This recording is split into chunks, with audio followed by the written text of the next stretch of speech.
Hello, welcome back to understand with excellence. सबसे बड़ी जो समस्या रहती है लोगों की वो करंट अफेयर्स की रहती है। ठीक है, कि करंट अफेयर्स कहाँ से पढ़ें और कैसे पढ़ें और कितना पढ़ें। क्योंकि स्टेट पीसीएस की अगर हम बात करें ना, तो दिक्कत क्या होती है, सबसे ज़्यादा एक तो इसमें बहुत फैक्ट्स होते हैं, बहुत करंट अफेयर्स की मैगजीन बल्कि होती है। ठीक है, तो इसलिए उसको याद करना फिर उसको रिटेन करना ये सबसे बड़ा चैलेंज होता है ना।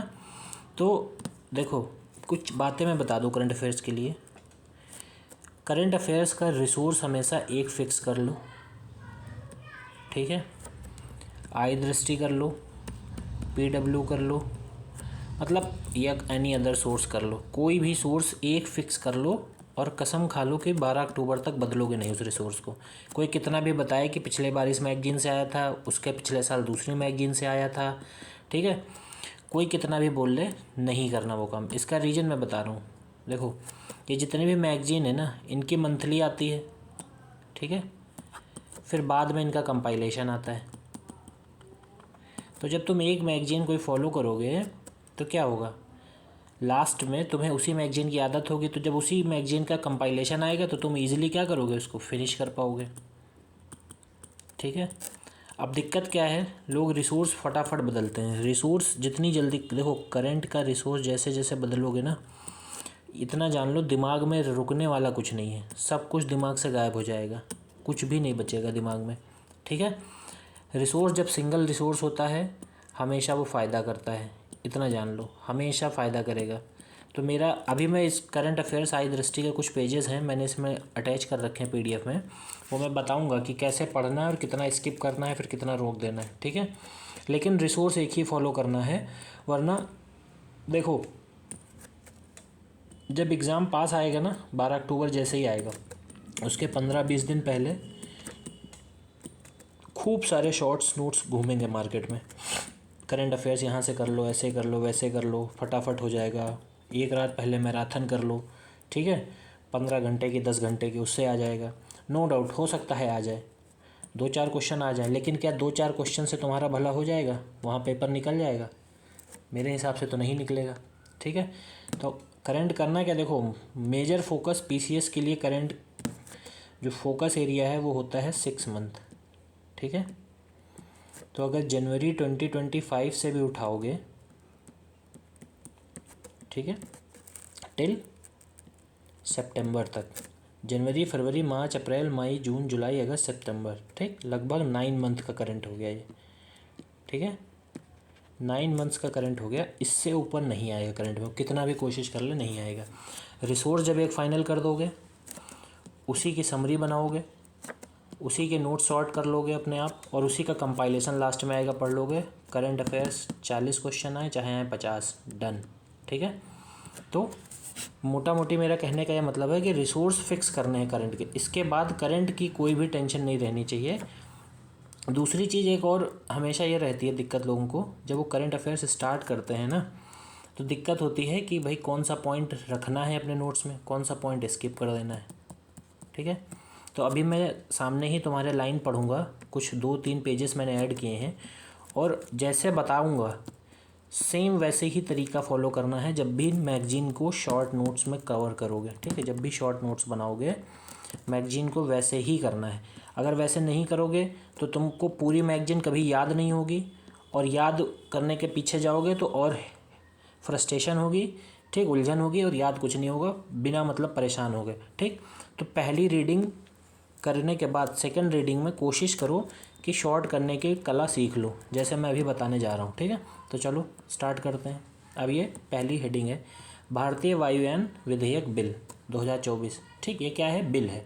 ठीक, तो बिल है मतलब क्या है, अभी एक्ट तो नहीं बना होगा, एक्ट बनेगा, लेकिन बिल रिप्लेसेस बिल है, अभी एक्ट बनने में टाइम है, लेकिन बिल आया है तो उससे क्वेश्चन तो आ ही जाएगा। ठीक, इंट्रोड्यूस कब हुआ, अब इसने किसको रिप्लेस किया है, इस रिप्लेस द एयरक्राफ्ट एक्ट 1934। तो हमें नोट्स में क्या लिखना है, सिर्फ ये पॉइंट, कब हुआ था, 5 दिसंबर 2024, कहाँ, राज्यसभा में, बस इतनी इन्फॉर्मेशन। ठीक है, फिर लोकसभा में इंट्रोड्यूस किया, ये सब छोड़ दो। ठीक, पास हुआ है, इसको छोड़ दो। मेन पॉइंट क्या है, अब देखो इसमें लिखना क्या है, क्या कह रहा है, the new bill was introduced as a response to suggestion from a international civil aviation organisation. तो अगर क्वेश्चन आएगा कि इंडिया का जो वायुयान बिल का अमेंडमेंट किया गया है, इंट्रोड्यूस किया गया है, वो किसके सजेशन पे किया गया है, तो ICAO, ये तुम्हारे नोट्स में होना चाहिए, ठीक है। फिर बिल का एम, ठीक, ये नहीं भी पता होगा तो भी हमें ये पता है कि वायुयान से संबंधित है तो एयरक्राफ्ट से रिलेटेड ही चीज़ें होंगी, उसमें बिजनेस भी होगा, पर्सनल पैसेंजर होंगे, मैन्युफैक्चरिंग सब कुछ उसी में होगा, ठीक है। एयरक्राफ्ट का इंपोर्ट एक्सपोर्ट सारा कुछ होगा। अब देखो फिर क्या कह रहा है कि हाईलाइट ऑफ द बिल, अब की हाईलाइट में क्या कह रहा है, directorate general of civil aviation, bureau of civil aviation, aircraft accident investigation bureau will continue managing safety security and accident investigation. अब इसको कहीं नहीं लिखना है नोट्स में, ठीक है। फिर क्या लिखना है, single window clearance for RTI clarification, ठीक, ये तुम्हें नोट्स में लिखना है। इसके अंदर क्या लिखा है उसको छोड़ो, उसके पीछे मत पढ़ो, ठीक। एयरक्राफ्ट डिज़ाइन रेगुलेशन, ठीक है, arbitrator appointment for land dispute. अब ये सब क्या है, ये सब तुम्हें मेंस में काम आएगा, ये प्री में कभी नहीं पूछेगा, क्योंकि इससे स्टेटमेंट बनाएगा तो कहीं ना कहीं गलती होगी तो पकड़ने के चांस भी उतने ही आसान हो जाएंगे, ठीक है। तो ये सब मेंस का पार्ट, क्या करोगे, इसको स्किप कर दिया। अब पूरा ये पेज है, मान लो इस पेज में ये भी नहीं पढ़ना है, क्योंकि ये सब मेंस का पार्ट है। Develop environmental guideline, enhance privacy protections, ये सब मेंस की हेडिंग्स है, कुछ नहीं कर। पूरे पेज में तुम्हें 4 पॉइंट मुश्किल से निकल के आए हैं, ठीक, वही नोट्स है तुम्हारा। अब नेक्स्ट पेज ये देखो, पूरा मेंस का है, फास्टर इनोवेशन, प्रोवाइड क्लैरिटी, ठीक। नेक्स्ट न्यूज़ देखो, NITI Aayog trade watch report, trade watch report लिखा है। अब क्या कह रहा है, दिसंबर 4, 2024 को ट्रेड वॉच रिपोर्ट रिलीज़ हुई, ये याद रखना है हमें, ठीक। किसने किया था, नीति आयोग, ये हमें पता होना चाहिए। फिर की हाईलाइट क्या है, according to report India has had limited success in leveraging the China plus one strategy where multinational companies diversify supply chain away from China, ठीक है। तो ये क्या करना है, इसको नहीं याद करना है, करना क्या है, south east Asian nation like Vietnam, Malaysia, Thailand, Cambodia have outpaced India due to factors such as cheap labour, simplified tax law, lower tariff and protective free trade agreement, ठीक। अब ये क्या है, ये कंट्रीज़ हैं, ये भी नहीं याद करना है। The US has impose strict import control on Chinese goods, ये भी नहीं करना है। इंडियाज़ की कॉम्पिटिटर इन एक्सपोर्ट की बात करें तो ये कंट्री थोड़ी सी आपको पता होनी चाहिए कि मलेशिया, थाईलैंड है एक्सपोर्ट के मामले में जो इंडिया को टक्कर दे रही हैं, ठीक है। अब चाइना प्लस वन इनिशिएटिव क्या है, मतलब क्या ये है, it refers the practice of international businesses active in China coupling their investment with the second facility generally in another Asian economy. It was driven by disruption due to China's zero COVID policy, growing tension between the US China, ठीक, rising labour cost in China etcetera. China plus one क्या कह रहा है कि practice of international business जो China में active हैं, ठीक, जिनका इन्वेस्टमेंट अनदर एशियन इकोनॉमी में हो रखा है, तो ये क्या है, चाइना की +1 पॉलिसी है। इसको काउंटर करने के लिए क्या किया गया, नीति आयोग ने एक तरीके से ट्रेड रिपोर्ट निकाली है चाइना को बीट करने के लिए। तो अब तुम्हें ये पता होना चाहिए, नोट्स में तुम ये लिख लो। अब क्या कह रहा है, recent development in India's trade policy, तो इंटरेस्ट इक्वलाइजेशन स्कीम, ठीक, to provide MSME manufacturing exporter access to cheaper rupee credit for pre shipment and post shipment activities, remission of duties and taxes on exported products, purpose क्या है, export promotion capital goods, ठीक, ये सब कुछ नहीं आएगा। नीति आयोग क्या है, CEO BVR Subrahmanyam emphasised a significant trade boom if possible India capitalise on this disruption. तो तुम्हें CEO का नाम याद होना चाहिए जिन्होंने ये बात बोली है। इंडिया का लार्जेस्ट ट्रेडिंग पार्टनर क्या है, ये तुम्हें पता होना चाहिए, ठीक है। अब क्या कह रहा है, trade facilitation score 2023, India achieved a 93.55% score in the 2023 Global Survey on Digital and Sustainable Trade Facilitation। ये न्यूज़ तुम्हें पता होनी चाहिए, इसको नोट्स में लिख लो। Out perform developed countries like France, UK, Germany in trade facilitation, ठीक, इन कंट्रीज़ के भी नाम पता होने चाहिए। अब प्लेटफॉर्म बोल रहा है, ट्रेड कनेक्ट प्लेटफॉर्म, तो इसके फीचर्स क्या होंगे, सिंगल विंडो होगा, रियल टाइम, ये सब क्या, ये सब मेंस का पार्ट है, इसको नहीं याद करना है। 11th India New Zealand joint trade committee, ठीक है, तो ट्रेड कमेटी हुई है किसके बीच में, अगर आ गया तो न्यूजीलैंड याद रखना तुम्हें। अब इसमें तुम्हें कुछ भी याद करने वाला नहीं, आगे बढ़ गए, ख़त्म हो गया, ठीक। नेक्स्ट है अटल इनोवेशन मिशन 2.0। अब अटल इनोवेशन मिशन क्या था, कैबिनेट चेयर कौन किया है, प्राइम मिनिस्टर ने किया है, ठीक है। बजट एलोकेशन कितना है, 2750 करोड़, ये सब तुम्हारी न्यूज़ होना चाहिए, ठीक है। एम क्या है इसका? एम है अब देखो 2.0 is set to enhance India's already vibrant innovation landscape, मतलब जो ऑलरेडी इनोवेशन हो रहा है उसको और वाइब्रेंट करना। Country rank 39th on the global innovation index. ठीक, इंडिया की रैंक कितनी? 39, तुम्हें पता होनी चाहिए ये। ठीक, फिर अब देखो आगे बढ़ते हैं। अब यहाँ से कुछ नहीं करना याद, कोई मतलब नहीं। एम के ऑब्जेक्टिव क्या है? Increasing input, improving through out, ये सब कुछ नहीं करना। अगर स्टेटमेंट में क्वेश्चन आएगा तो लॉजिक कॉमन सेंस मैंने वीडियो में बता रखा है। फिर क्या कह रहा है? Language inclusive program of innovation. इसका एम क्या है? Aim to lower entry barriers by building innovation ecosystem in India's 22 schedule language. ठीक, plan to establish 30 vernacular innovation centre with existing incubators. ये तुम्हारे नोट्स में होना चाहिए। ठीक है, फिर फ्रंटियर प्रोग्राम, ये सब कुछ नहीं करना है। अब ये देखो, deep tech reactor will be piloted, pilot है तो क्या डीप टेक रिएक्टर लिख लो, बहुत ज़्यादा लग रहा है कि आ सकता है तो लिख लिया, कोई दिक्कत नहीं। ओवरऑल जैसे ये न्यूज़ हमने पढ़ी, अब इसको हम रीड करेंगे, इसमें से जो जो फैक्चुअल इन्फॉर्मेशन है उसको निकालेंगे। ठीक है, और उसके बाद उसको अपने नोट्स में लिखेंगे। अब ये देखो, जैसे AI इनेबल्ड ई तरंग सिस्टम है, अब ये क्या है? इसका मतलब क्या है? लॉन्च हुआ था, ये पता होना चाहिए। ठीक है, चेयर कौन किया था मीटिंग, ये तुम्हें पता होना चाहिए। उसके बाद है क्या ये? बिसागन। ठीक, इसका मतलब क्या है काम? Autonomous scientific society of the ministry of electronics and information technology, government of India, इसकी एक साइंटिफिक सोसाइटी है बिसागन। ठीक है, इसका काम क्या है? ये पढ़ लेना, लिखने की ज़रूरत नहीं है, बस पढ़ लेना।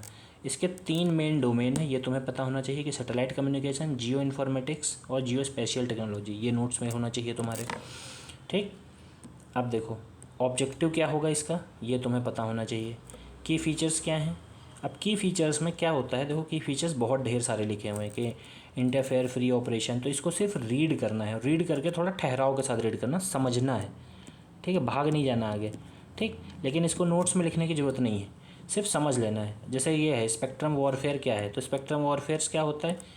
strategic use of electromagnetic spectrum which includes all frequencies of electromagnetic radiation such as radio wave, microwave। ठीक, अब ये तुम्हें पता होना चाहिए स्पेक्ट्रम वॉरफेयर, क्योंकि स्टेटमेंट में मान लो उसने पूछ लिया spectrum warfare seen in news recently, तो ऐसे 4 स्टेटमेंट दे देगा, तो तुम्हें पता होना चाहिए इसका मतलब, तो इसको लिख सकते हो। ठीक है, फिर कह रहे हैं की component of spectrum warfare, electronic warfare. ठीक, कुछ नहीं मतलब है इसको। तो मेरा समझाने का मतलब ये था कि जैसे अब ये देखो, long range land attack cruise missile, ये न्यूज़ आ गई। ठीक है, तो हम इसमें क्या क्या याद रखेंगे?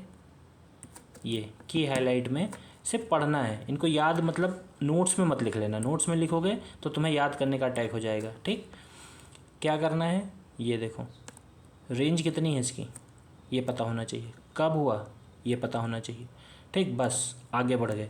फिर क्या कह रहा है? डेवलपमेंट और कोलैबोरेशन किसने किया है? बेंगलुरु में हुआ है। ठीक, किसके कंट्रीब्यूशन से? DRDO laboratory and Indian industries, ये सब तुम्हारे नोट्स में होना चाहिए। फिर Bharat dynamics limited and Bharat electronics limited are the key development cum production partner for missile, ये तुम्हें पता होना चाहिए। अप्रूव्ड किसके अंडर हुई है? Mission mode project by the defence acquisition control, DAC के अंदर, ये तुम्हें पता होना चाहिए। ठीक, अब देखो भारत नेशनल साइबर एक्सरसाइज। ठीक, तो एक्सरसाइज है तो कब हुई थी ये पता हो, टाइमलाइन क्या है ये पता होना चाहिए, कंडक्ट किसने किया ये भी पता होना चाहिए, ये नोट्स में 100% होना चाहिए। ठीक है, अब देखो क्या है ये, 12 दिन की साइबर एक्सरसाइज है। ऑर्गेनाइजेशन जब यहाँ पे लिख लिया तो दोबारा लिखने की ज़रूरत नहीं है। क्या किस लिए कंडक्ट करी गई थी? Prepare India cyber security professional and leadership to tackle evolving threats with advance cyber defence incident response capabilities and strategic decision making. ठीक, अब हम देखो, ये मैंने न्यूज़ तुम्हें पढ़ के बता दी कि कहाँ से कितना करना है। ठीक, अब इसमें क्या है, इसमें इतना मैंने बताया है, इसमें से कुछ भी इम्पोर्टेंट ऐसा नहीं है जो आपके पेपर में ही आ ही जाएगा। बहुत इंपॉर्टेंट है तो डेट याद रखो, मिशन याद रखो। ठीक है, लेकिन एक इम्पॉर्टेंट चीज़ करंट के लिए ज़रूर याद रखना, जब भी नोट्स मेकिंग कर रहे हो ना, नोट्स मेकिंग करते वक्त एक कॉलम बना लेना। ठीक, कॉलम वाइज बनाना नोट्स में से। ठीक, एक तरफ डेट का कॉलम, एक तरफ न्यूज़ का कॉलम, ऐसे करते हुए चलना, इधर डेट डाली इधर न्यूज़, इधर डेट इधर न्यूज़। जैसे मान लो बताता हूँ, ये देखो, जैसे ये है, मान लो ये कॉलम बनाया, मान लो आज 22 तारीख है, सपोज करो 22 है, तो यहाँ पे उस न्यूज़ के बारे में सारा कुछ लिख दिया, मतलब आज की तारीख नहीं, उस मैगजीन में पर्टिकुलर उस न्यूज़, जैसे मान लो कोई एक्सरसाइज हुई, ठीक, तो मान लो आज 18 जून है तो 18 जून को हुई, तो 18 जून डेट लिखी, ठीक, यहाँ पे उसके बारे में पूरी डिटेल, फिर कॉलम बंद कर दिया, बॉक्स बना दिया, ऐसे बनाने हैं नोट्स, ठीक है। जहाँ पे फैक्ट्स और डेट वाली न्यूज़ है वो सारी न्यूज़ ऐसी होनी चाहिए जिससे तुम्हें याद करने में, एक तरफ इधर हाथ से बंद कर लोगे, डेट पढ़ते चले जाओगे, रिवाइज हो जाएगा, इधर रिवाइज करोगे, डेट इधर रिवाइज हो जाएगी, ठीक है। तो ऐसे तरीका करना है। तो मेरा समझाने का यह मतलब था कि जितना भी ये सब आती है मैगजीन, 120 पेज 130 पेज, इसमें से हर महीने का मुश्किल से मुश्किल तुम्हें निकालने हैं बस 15 से 20 पेज हर महीने का। इससे ऊपर मैगजीन अगर बना रहे हो मंथली तो मान के चलो, क्योंकि 9 महीने का अगर हो गया तो, या 10 महीने का मान लो, तो कितना हो गया, 150 पेज हो गए। फिर कंपाइलेशन भी आएगी, उसको भी पढ़ोगे, तो ये क्या होगा, ये फिर रिवाइज नहीं होगा तुमसे। तो अल्टीमेट क्या करना है, 15 पेज 20 पेज के बीच में रेंज रखनी है।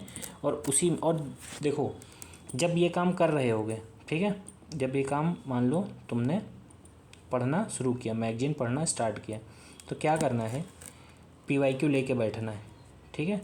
और PYQ से क्वेश्चन नहीं कॉपी करना है, सिर्फ पैटर्न पकड़ना है कि वो फैक्चुअल दे रहा है या करंट को स्टेटमेंट में बना के दे रहा है। जैसे 2024 के पेपर में उसने किया था, क्या किया था, करंट को भी उसने 2-2 स्टेटमेंट में डाल दिया, 3-3 स्टेटमेंट में डाल दिया, ठीक। तो तुम्हें फ़ायदा क्या होगा बड़ी मैगजीन 120 पेज पढ़ने का, कि तुम्हें एक होलिस्टिक डेवलपमेंट तुम्हारा हो जाएगा अप्रोच का, तुम्हें समझ में आ जाएंगी चीज़ें। तो हमेशा किसी भी मंथ की मैगजीन पढ़ रहे हो, PYQ तुम्हारे पास हो, 2024 का पेपर उठाओ, देखो, क्वेश्चन एग्जैक्ट नहीं तुम्हें कॉपी करना, सिर्फ पैटर्न कॉपी करना है कि उसने पैटर्न में बताया कैसे है, ठीक है, क्या पैटर्न बताया है, कि क्वेश्चन अगर उसने पूछा है तो क्या सब जगह फैक्ट्स भर दिए हैं या स्टेटमेंट भर दिए हैं, ये इन सब बातों का तुम्हें ध्यान रखना है, ठीक है। तो मिलते हैं नेक्स्ट वीडियो में। करंट अफेयर्स को लेकर कोई डाउट है तो आप कमेंट में पूछिएगा, ठीक है। Thank you.